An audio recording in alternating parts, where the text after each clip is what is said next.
Hello students, আজকে তোমাদের 92 পৃষ্ঠায় টেস্ট পেপারের ম্যাথের সলিউশনগুলো করে দিচ্ছি। একে দাগের একেরটা। একটি গ্রামের বর্তমান জনসংখ্যা 2p এবং প্রতি বছর জনসংখ্যা বৃদ্ধির হার 2r% হলে 2n বছর পরে জনসংখ্যা কত হবে?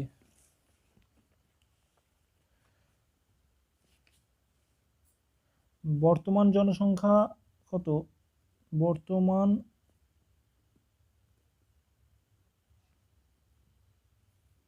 জনসংখ্যা 2p আর প্রতি বছর জনসংখ্যা বৃদ্ধির হার 2r%, আর 2n বছর পরে কত হবে?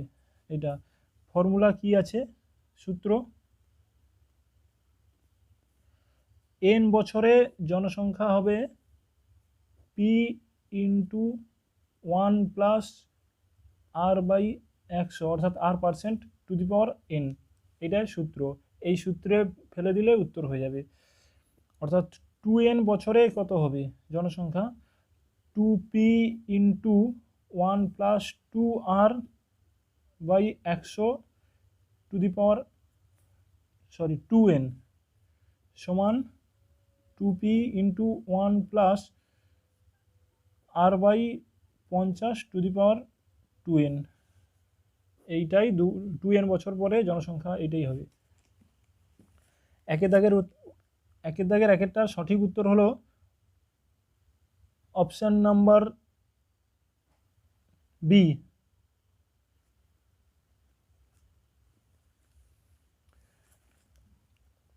এবার দুইয়ের দাগের এ, বি ও সি তিনজনে মোট 60,000 টাকা দিয়ে একটি ব্যবসা শুরু করে।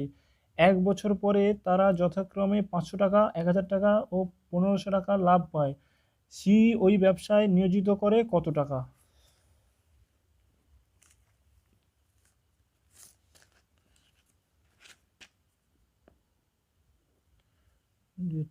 তাহলে লভ্যাংশের অনুপাত বের করতে হবে। তাদের লভ্যাংশের অনুপাত সমান কি হবে?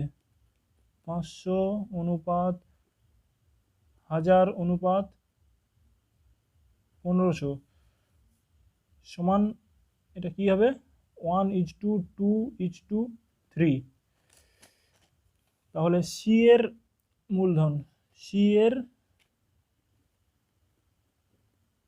মূলধন সমান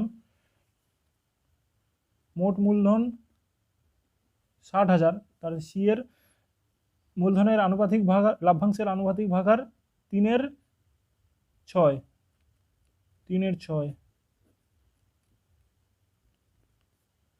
তাহলে মোট সি এর মূলধনের অনুপাত 30,000 টাকা।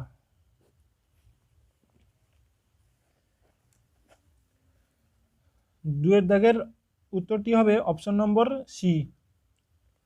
এবার তিনের দাগের x² - 3x প্লাস কে সমান 10 সমীকরণের বীজদ্বয়ের গুণফল 2 হলে কে এর মান কত হবে?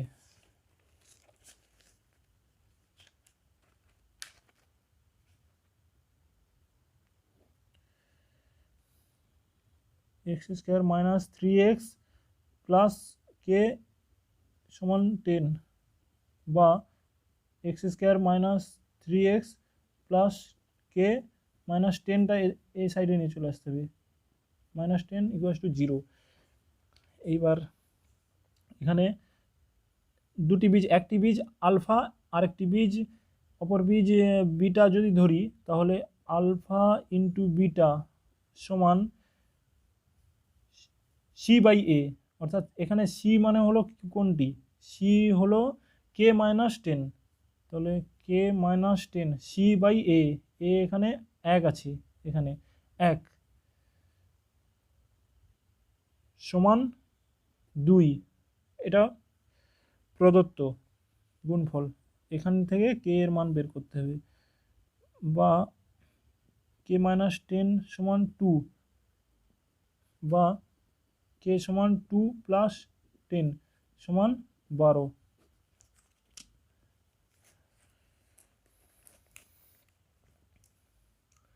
তিনের দাগের সঠিক উত্তরটি হবে অপশান নম্বর ডি 4 দাগের অঙ্কটা, ও কেন্দ্রীয় বৃত্তের এ বি ও সিডি সমান দৈর্ঘ্যের দুটি জ্যা, ও বিন্দু থেকে এ বি জ্যা এর দূরত্ব 4 সেমি হলে ও বিন্দু থেকে জ্যা এর দূরত্ব কত?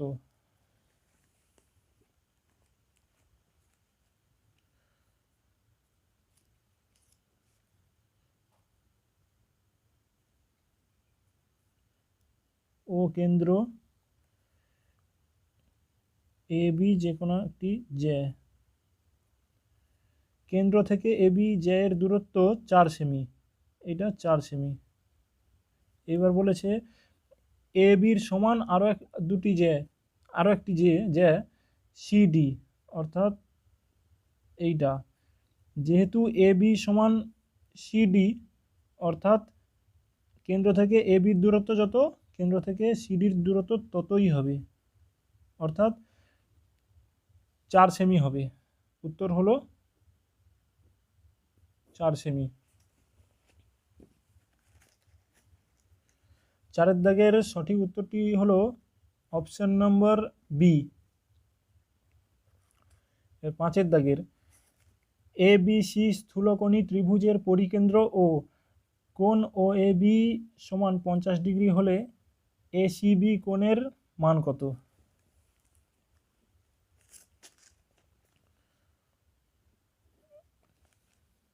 দেখো একটি ত্রিভুজ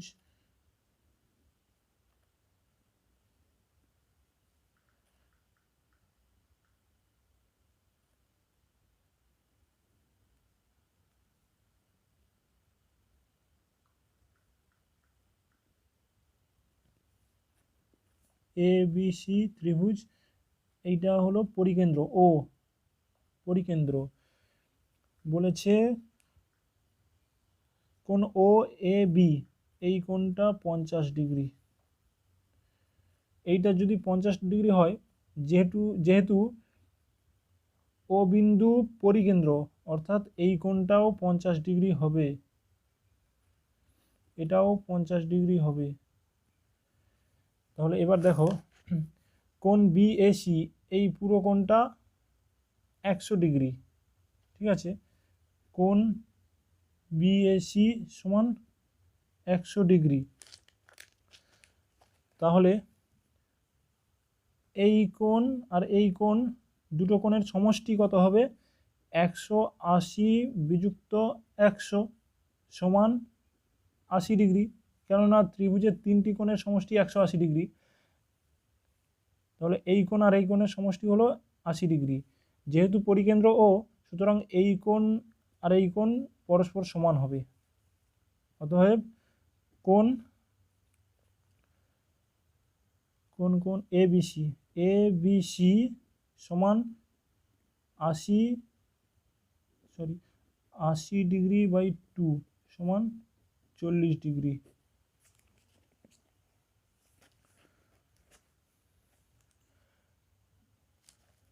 5 দাগের সঠিক উত্তরটি হবে অপশন নম্বর সি।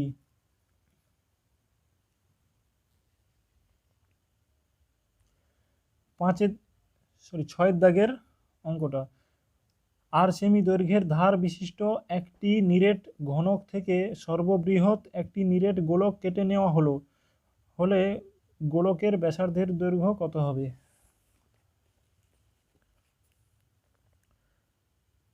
একটি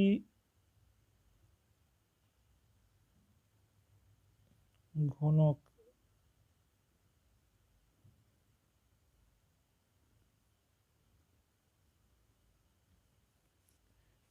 এবার দেখো এই ঘনকের প্রত্যেকটি বাহু কিন্তু আর, এইবার বলেছে এখান থেকে নিরেট গোলক যদি কেটে নেওয়া হয়, তাহলে নিরেট গোলক মানে সবচেয়ে বড় এই পুরো অংশটা কিন্তু নিয়ে নেবে নিরেট গোলক, অর্থাৎ এইখান থেকে এইটা আর, অর্থাৎ গোলকের ব্যাস হলো আর, তাহলে ব্যাসার্ধ r/2,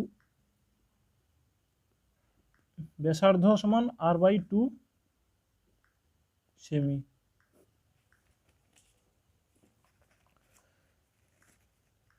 তাহলে 6 দাগের সঠিক উত্তর অপশানটি হবে option number C, r/2 semi. এবার 2 দাগের শূন্যস্থান পূরণ করো।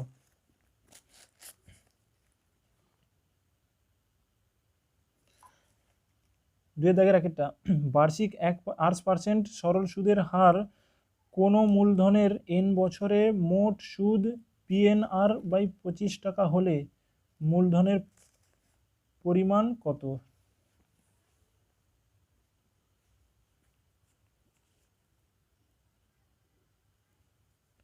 এখানে t সমান n, i সমান PNR/25। এবার সূত্র কি আছে? i সমান PTR/100। তাহলে এটার থেকে কি হয়? সমান PNR/25। তো এটা কি করলে, এটা এখানে 100 আছে, এখানে 100 করতে হবে। 4 ইন্টু PNR/4 ইন্টু 25 সমান 4 PNR/100। এখানে কি দাঁড়াচ্ছে? i সমান, অর্থাৎ সরল সুদ সমান 4 PNR/100। আমাদের সূত্রে কি আছে? i সমান কি? আসল গুণিতক সুদের হার, সময় গুণিতক সুদের হার আর পার্সেন্ট। তাহলে এখানে আসলটা হলো 4p টাকা, আসল 4p টাকা।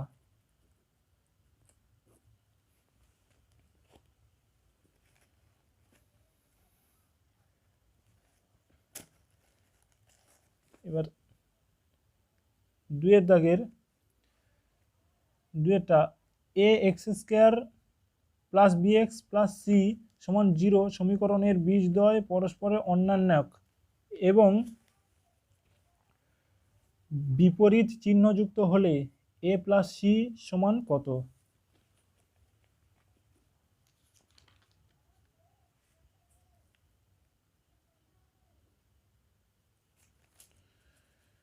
দেখো, ax² + bx + c সমান 0। এবার কি বলেছে? একটি, মনে করো একটি বীজ আলফা, একটি অপরটির অন্যান্য যদি হয় তাহলে অপরটি 1/α। তাহলে দুটি বীজের গুণফল সমান কি হবে? c/a হয়। এখানে বলেছে বিপরীত চিহ্নযুক্ত, অর্থাৎ মাইনাস চিহ্ন হবে, প্লাস আছে মাইনাস হবে। তাহলে আলফা আলফা নিচে উপরে আছে, কেটে যাবে, বা c সমান -a বা a + c সমান 0। এটাই সঠিক উত্তর, a + c এর মান 0। এবার 3 দাগের,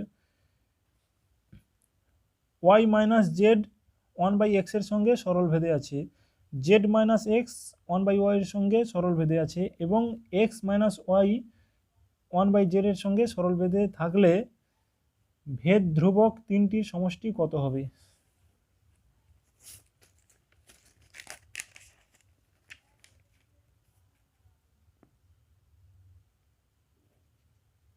দেখে নাও, y - z সরলভেদ 1/x, বা ধ্রুবক নিয়ে আসি আমরা, y - z সমান k1/x, k1 ধ্রুবক এটায়, বা k1 সমান xy - xz। এটা হলো আরেকটি, z - x বা z - x সমান k2/y, বা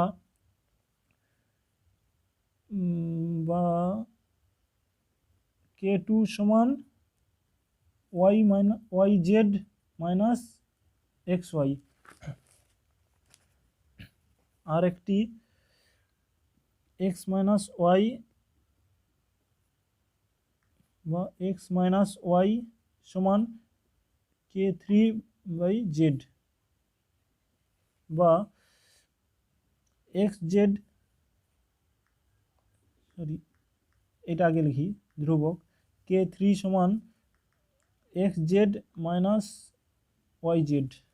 এবার বলেছে ধ্রুবক তিনটির গুণ যোগফল কত, k one plus k two plus k three সমান x y minus x z plus k two হলো y z minus x y plus k three x z minus y Z সমান x y plus x y minus x y কাটা minus x z plus x z কাটা plus y z minus y z কাটা সমান 0।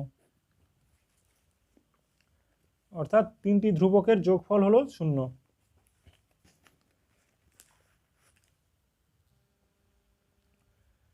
দুইয়ের দাগের চারেরটা, দুটি বৃত্ত পরস্পরকে এ বিন্দুতে বহিঃস্পর্শ করে এ বিন্দুতে অঙ্কিত সাধারণ স্পর্শক হলো ড্যাশ সাধারণ স্পর্শক। দুটি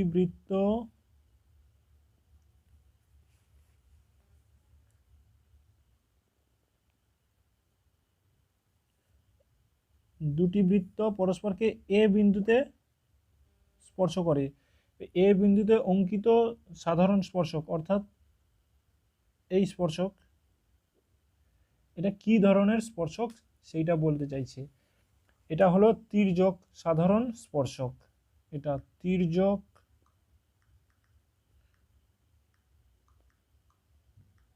সাধারণ স্পর্শক।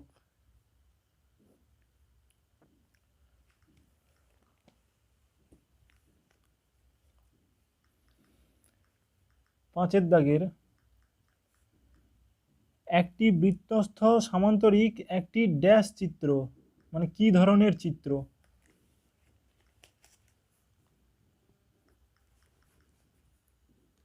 বৃত্ত আঁকো, এবার সামান্তরিকের একটা বাহু আঁকলাম, এবার অপর সামান্তরিক যখন আঁকবো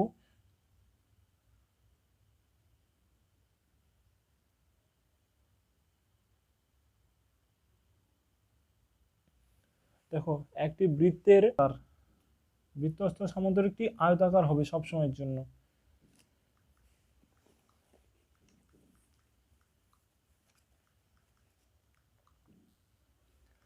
ছয়ের দাগের অঙ্কটা, একটি লম্ব বৃত্তাকার শঙ্কুর আয়তন ভি ঘন সেমি এবং ভূমিতলের ক্ষেত্রফল এ বর্গ সেমি হলে উচ্চতা কত। তাহলে শঙ্কুর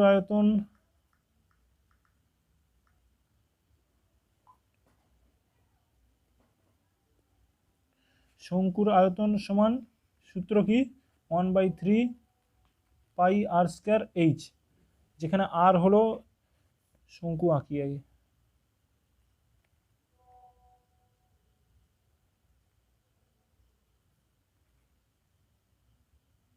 যেখানে এইচ হলো শঙ্কুর উচ্চতা, আর হলো ব্যাসার্ধ। শঙ্কুর আয়তন সূত্র 1/3 পাই আর স্কয়ার এইচ সমান প্রদত্ত আছে কি ভি, আর ভূমিতলের ক্ষেত্রফল সমান কি হবে, পাই আর স্কয়ার। ভূমিতল অর্থাৎ ভূমি বৃত্তাকার, তার ক্ষেত্রফল পাই আর স্কয়ার সমান প্রদত্ত আছে এ। এবার দেখো 1/3 পাই আর স্কয়ার এইচ সমান ভি, বা এখান থেকে এইচ এর মানটা বের করতে হবে, বা এইচ সমান 3v by pi R square, এইবার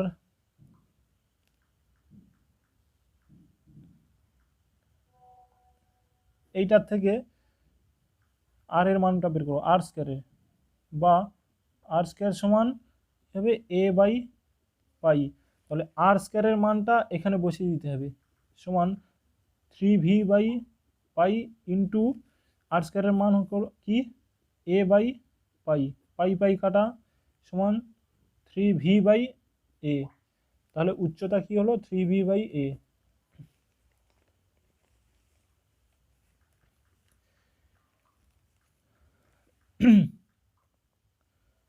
এবার 3 দাগের সত্য সত্য মিথ্যা বিচার করো। 3 দাগের একটা, আসল ও শতকরা বার্ষিক সরল সুদের হার একই থাকলে মোট সুদ সময়ের সঙ্গে ব্যস্ত অনুপাতে থাকে।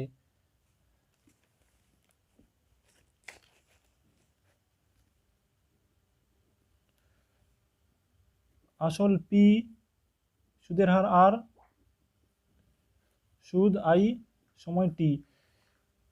বলেছে আসল ও সুদের হার অপরিবর্তিত, অর্থাৎ মনে করো 100 টাকা আসল, সুদের হার 10% হলে তাহলে সুদ কত হচ্ছে এখানে 100 টাকায় 10 টাকা সুদ, আর সময় 1 বছর। আসল 100 টাকা, সুদের হার 10%, সুদ ধরে নাও 20 টাকা।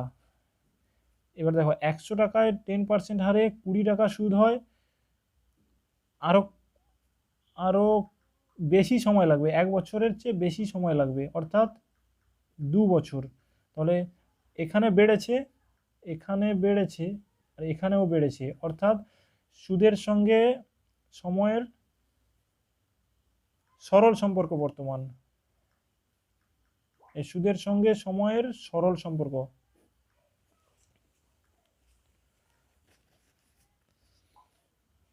তাহলে উত্তরটা কি হবে, আসল ও শতকরা বার্ষিক সরল সুদের হার একই থাকলে মোট সুদ সময়ের সঙ্গে ব্যস্ত অনুপাতে থাকে। এটা ভুল, এটা সরল অনুপাতে থাকে। 2 দাগের, চক্রবৃদ্ধি সুদের ক্ষেত্রে নির্দিষ্ট সময় অন্তর সুদ আসলের সঙ্গে যোগ হয়, সেই কারণেই আসলের পরিমাণ ক্রমাগত বাড়তে থাকে।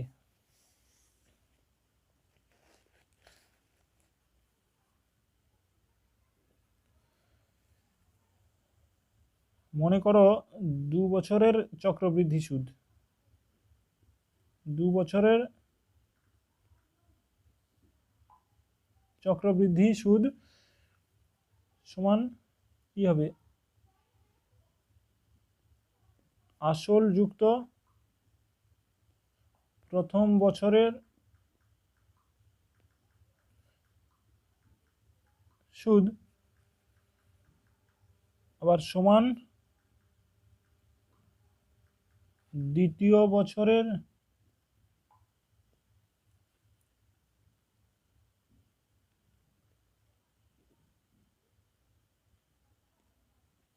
আসল যুক্ত দ্বিতীয় বছরের সুদ। অর্থাৎ নির্দিষ্ট সময় অন্তর সুদের সঙ্গে, এই সুদের সঙ্গে আসল কিন্তু যোগ হয়েছে, ওই জন্য চক্রবৃদ্ধি সুদ বলে। অর্থাৎ এটি আসলের পরিমাণ ক্রমাগত বাড়তে থাকে, এটি সঠিক সত্য। 3 দাগের, x square minus x plus 2 সমান 0 সমীকরণের বীজদ্বয় বাস্তব নয়।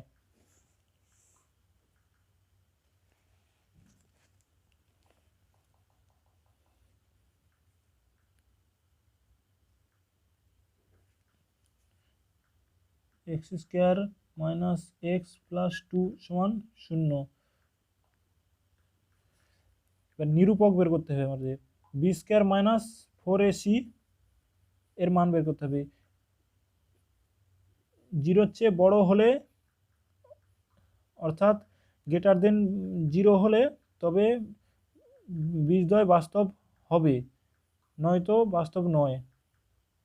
মান বের করো, বি স্কোয়ারের মান, এখানে বির মান -1, -1 এর হোল স্কোয়ার মাইনাস 4 ইন্টু এ এর মান 1, সি এর মান 2 সমান কী হবে 1 মাইনাস 8 সমান -7, অর্থাৎ -7 শূন্যর চেয়ে ছোট। তাহলে কি দাঁড়ালো, এই সমীকরণটির বীজদ্বয় বাস্তব নয়।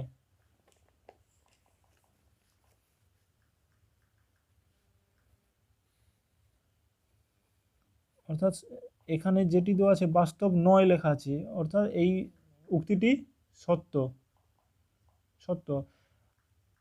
4 দাগের অঙ্কটা, √75 এবং √147 সদৃশ্যকরণী।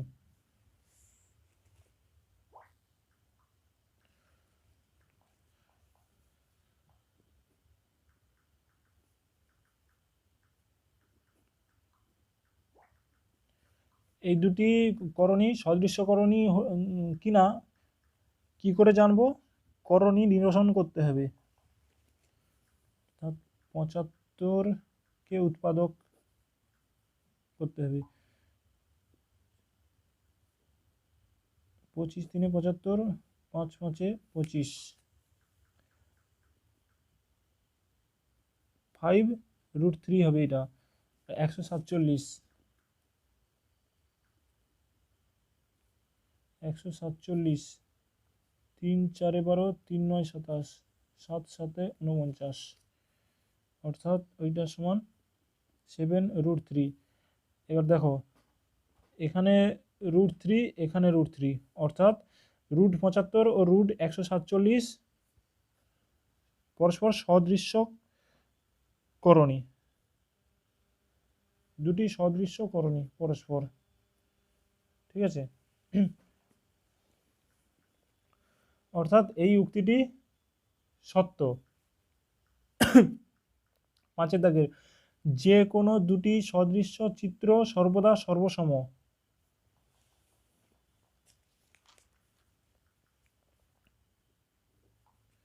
যে কোনো ত্রিভুজ, একটি আয়তক্ষেত্র আঁকছি আর একটি ওই বড় আয়তক্ষেত্র।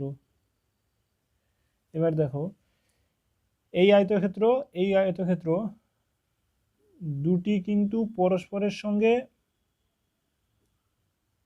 সদৃশ্য, কিন্তু এই আয়তক্ষেত্রের বাহু দৈর্ঘ্য প্রস্থ এর সঙ্গে এই আয়তক্ষেত্রের দৈর্ঘ্য প্রস্থের সঙ্গে সমান নয়, অর্থাৎ সর্বসম নয়। এদের সঙ্গে ছোটটির সঙ্গে বড়টি সর্বসম নয়। তাহলে কি হবে? যে কোনো দুটি সদৃশ্য চিত্র সর্বদা সর্বসম, উক্তিটি মিথ্যে। 6টা, দুটি অর্ধগোলকের বক্রতলের ক্ষেত্রফলের অনুপাত 4:9 হলে তাদের ব্যাসার্ধের দৈর্ঘ্যের অনুপাত হবে 2:3।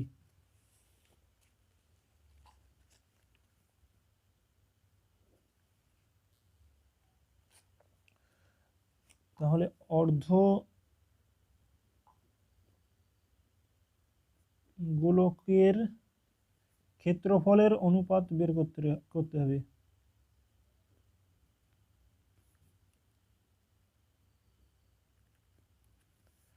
অনুপাত সমান, ক্ষেত্রফলের অনুপাত কি হবে? 4πr² = 4πr1² = 4πr2² সমান 4:3। প্রথম একটি অর্ধগোলকের ব্যাসার্ধ r1 আর অপরটির ব্যাসার্ধ হলো r2 ধরেই, বা যেহেতু অনুপাত 4p কেটে যাবে, বা r1² = r2² সমান 4:9।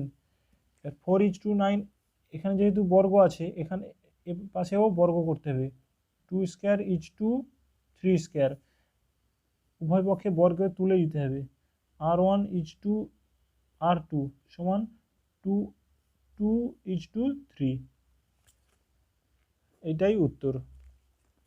এখানে কি বলেছে, তাদের ব্যাসার্ধের দৈর্ঘ্যের অনুপাত হবে 2:3, তাহলে উক্তিটি সত্য।